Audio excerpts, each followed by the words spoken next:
Well, United Matters channel it is. Erik Ten Hag is going to obviously have an interview with Gary Neville on the overlap, and guess what? He has been asked about De Jong and Harry Kane transfers, and he went ahead obviously give us a very good hint that I've gonna obviously pick interest in to come here and really present to you in here onto the United Matters channel. Smash the like button, comment and share. If at all you're watching us for the very first time, endeavor to subscribe to this channel so as not to miss out on stories that we do upload in here on a daily. Rock and David is my name, and we are here to bring you what you guys have always gonna hit obviously yearn for. And we want to see close to 300 likes on this video, and don't forget to obviously subscribe because we want to hit 17,000 and 20. It is 17,200 subscribers. Now, the Muslims welcome back from the mosques. It has been a Juma Kareem, and the Christians, we cover you all in the precious blood of Jesus Christ. Now, it's no brainer that Erik Ten Hag wanted Harry Kane and Frenkie de Jong. That is no brainer, and today he has gone ahead obviously speak it out for the very first time that he was really interested in signing these players. And guess who has gone ahead obviously ask him these questions? It has been Gary Neville. Why Gary Neville? You know, we are going to be having our game against Crystal Palace on Monday Night Football, and because of that he had to obviously do what we call an interview, a 30-minute interview with the Sky Sports, or with the Overlap, or the Monday Night Football team, and it has aired today. Then on Monday it will be really huge, and you'll see him interacting with the likes of Gary Neville, Yami Carragher, and we don't know who the host is gonna be. Mika Richards is always there, and we don't know who the host is really gonna be onto that show. So we are here to obviously bring you the latest news and information as far as everything is concerned. And the question directed to him was as follows. Erik Ten Hag, when asked about not getting Frenkie de Jong, he said, but in the last decade and this period, we couldn't always get the players we wanted, but then you have to build and you have to accept that you get talent in instead of players who already proved it in the past. So he's admitting that obviously they wanted Frenkie de Jong, and there is something that is really so much sounding about this, you know. He's like now speaking out for the very first time about this because the people that failed to bring in Frenkie de Jong are out of Man United. You know, the people responsible. There was John Mata and that man who was the CEO by then, you know him very well, Richard Arnold. Those are the two people that were responsible for really not getting the deal of Frenkie de Jong done, and he's speaking about it for the very first time in the media. And I think it has gonna need to be calculated, and maybe it was one of the questions that maybe the board put up there to say to it that this is cleared, and it's a sign that Ineos might not be able to obviously fail us when it comes to really signing in players that the manager really wants, and it looks like they're really ready to obviously back up the manager. Now, he was asked on trying to get Frenkie de Jong. He said it would have been de Jong and Casemiro playing and complementing each other. That's what he said. And he was asked Erik Ten Hag on whether Frenkie de Jong would have allowed him to play more like at Ajax. Frenkie de Jong and Casemiro would have been very complementary. To play the Ajax style, you need this style of player. Now you know that there are a type of players that you need to obviously play that style of football, and I think what did us bad was the preseason, because Erik Ten Hag had a chance to obviously integrate Kobe Mainoo as his Frenkie de Jong and Casemiro. That is it. So if he had them, he would have gone ahead obviously progressing very well with Lisandro Martinez at the back and Luke Shaw and Dalot, meaning that would have gone ahead to be having the entire back five: Onana, Shaw, Lisandro Martinez, Varane, and Dalot being press resistant, and then he adds on more two players in the double pivot, that is Kobe Mainoo and Casemiro also being press resistant into the mix. So that's what the style of play was gonna be like for this guy. So as it stands, he's like telling us what his plan was. looks like Casemiro, who's not one of those players that wasn't on the list because he needed a number 6, as he has always gone ahead to say, but the number 6 delayed. Frenkie de Jong was really needed by Erik ten Hag because Ten Hag came out and really told everyone that before you bring in anyone, you have to first get me one player known as Frenkie de Jong. And when the deal of Frenkie de Jong really longed, it was like, all right, let's get it out of the way and let's continue looking to other players that can obviously elevate the style of play for the club of Man United. And that was exactly what went onto the menu. But he's exposing, I tell you what, he's exposing the board, right?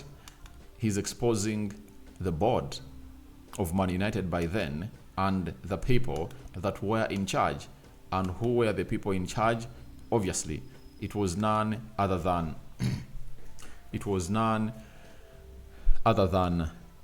Richard Arnold and John Mata, in what they went ahead obviously exposed themselves as an incompetent side. That's why you saw to it that when Ineos came in through, they were the first people they obviously rolled out of the club because they're really innocent and they're really green about this beautiful plan of a football club like Man United. And it shows you how far we've gone ahead to suffer. You see, the chief head of finance has been thrown away. John Matt has been thrown away. Richard Arnold has been thrown away. The man who has been acting as the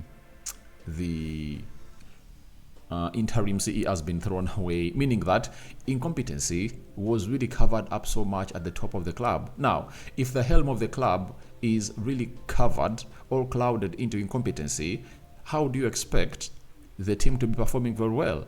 And this is what many people are really underlooking, that Ten Hag should be sacked because of this. I tell you, you are green about this. Why do you sack a manager who has not gone ahead to be backed as other managers is really competing with, you know? So I think this is where everything kicks in through, and I think Ten Hag has spoken it out and he has gone ahead to expose these people because they went ahead to obviously make him look bad onto the day. And I tell you what, it's really one of those moments that we should really come in here and celebrate, because the more you celebrate them, the more you really get to know that the team is healing. And by the way, we are healing slowly by slowly. Then after that, we go to the Harry Kane story. We all know that he wanted Harry Kane, and he was asked if he wanted to sign Harry Kane. He said yes, and you know Harry Kane will get you 30 goals. I think Rasmus will get there, but he needs time. It's not fair to assess him the same way as Harry Kane. I would never compare two players because they are very different. But with Rasmus Hojlund, I think we had the biggest potential in the striker position last summer, and we are very happy with him. But he also needs time to adapt, and we are very pleased he showed his assets in goals scoring, all scoring goals. Now, for me, I was excited when we never went ahead to get in Harry Kane. You know, I was super excited.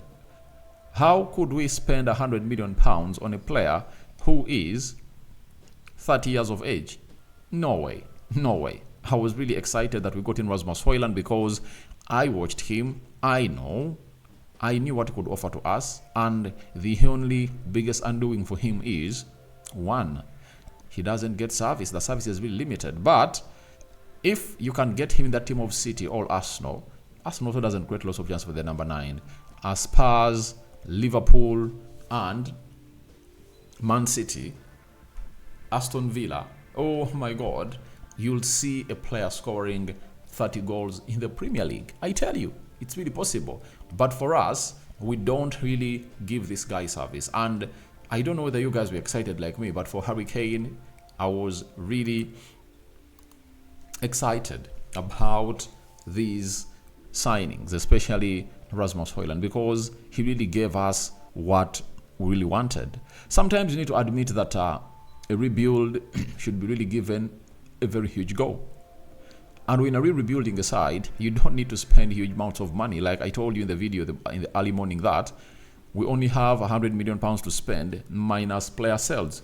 we have to go in for player sales to obviously accumulate the amount of money that we really need to obviously go and do the needful. So I was excited for not getting Harry Kane, and even right now I don't really fancy that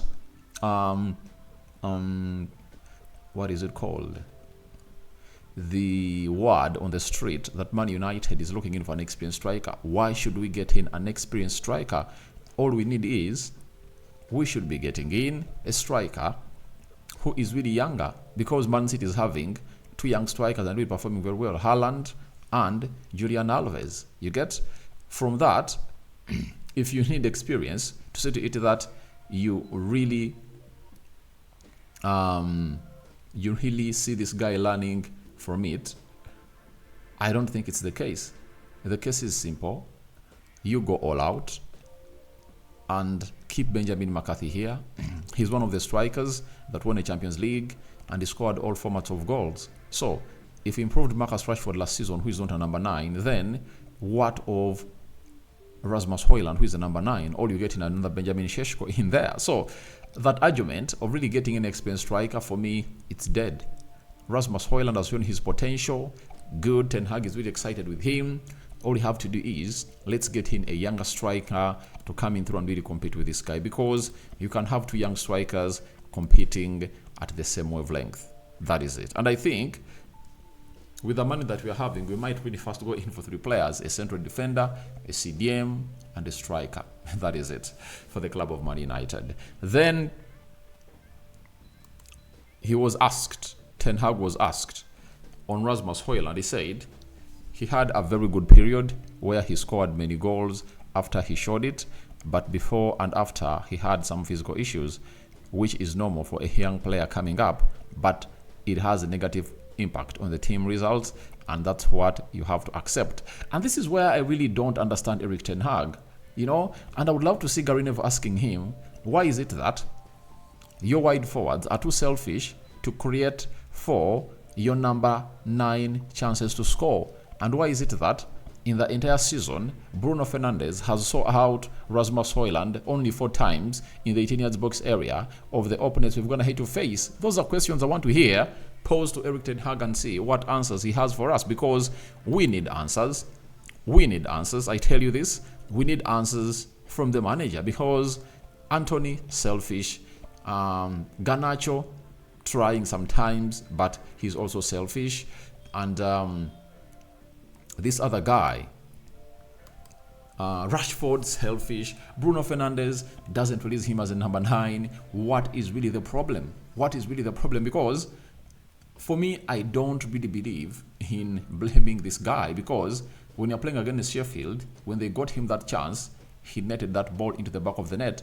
At least every game, this boy should be getting a minimum of 3 chances, because a prolific striker out of 3 is supposed to be scoring 1. That is it. So that's what we need at Man United, and I never get to understand why such a question was not posed to Erik Ten Hag. But I know with time, questions will obviously be coming in through, and I think a more serious journalist will obviously come out and really ask that, why is it that in the entire game we played against which team did we last play? Burnley. Rasmus Hojlund received more balls from Andre Onana than any other player around him. Garnacho, Anthony, and Bruno Fernandes. Why was it the case? That means we are really putting him in a graveyard shift, and we need to obviously come back and we revise that. He is not getting chances. That's why he's not scoring goals. And all the goals, he's talking about that Rasmus Hojlund, I think he had only 1 assist. Most of the goals were just a creation, like running, the defenders really finding themselves in a position of obviously passing that ball, or putting in a sloppy pass, and then it goes that side. So guys, your thoughts onto Erik Ten Hag breaking silence onto the De Jong and Harry Kane transfer are welcome into the comment section below. May the living to God bless you abundantly. The Muslims, Barakallahu fikum. I'm out. 300 likes on this video. Continue to subscribe. Second video of the day, a live stream is loading. onto this channel. Bye bye.